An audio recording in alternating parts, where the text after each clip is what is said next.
சமாதி ஆயிட்டாங்க. அதுக்கப்புறமா அவங்க எனக்கு கட்டி கொடுத்த ஒரு சின்ன ஆசிரமம், அது புறம்போக்கு நிலம், பட்டா இல்லாத புறம்போக்குன்னு சொல்றோம் இல்லையா, அந்த அந்த மாதிரியான நிலம், பட்டா இல்லாததுனால அங்கிருந்த சில சமூக விரோதிகள் என்னை இந்த இடத்துல இருந்து விரட்டி விட்டார்கள்.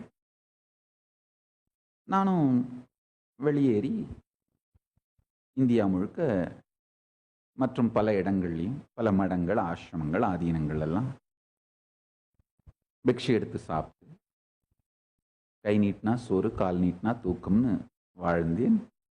அதுக்கப்புறம் திருவண்ணாமலைக்கு வந்தும் கூட சில நாட்களில் தங்குவதுண்டு, சில நேரங்களில் தங்குவதுண்டு. ஆனால் அப்போதும் வீட்டுக்கு செல்ல மாட்டேன்.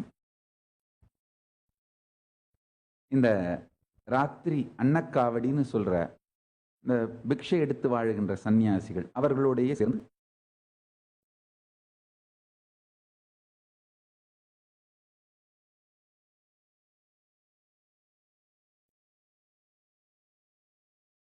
சில நேரத்தில் தனியாகவும் தேவாரத்தையும் அண்ணாமலையாருடைய புகழ், குகை நமச்சிவாயர், குரு நமச்சிவாயர்னு 2 பெரிய ஞானிகள்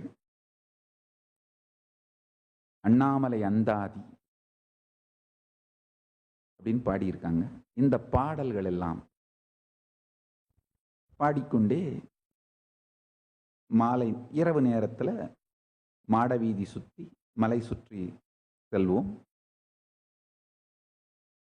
வழியில இருக்கிற அன்பர்கள்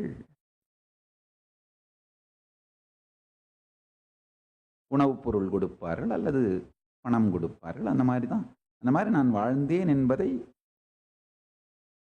மிகுந்த பெருமையோடு சொல்லுகின்றேன். அதில் ஒன்றும் வருத்தமோ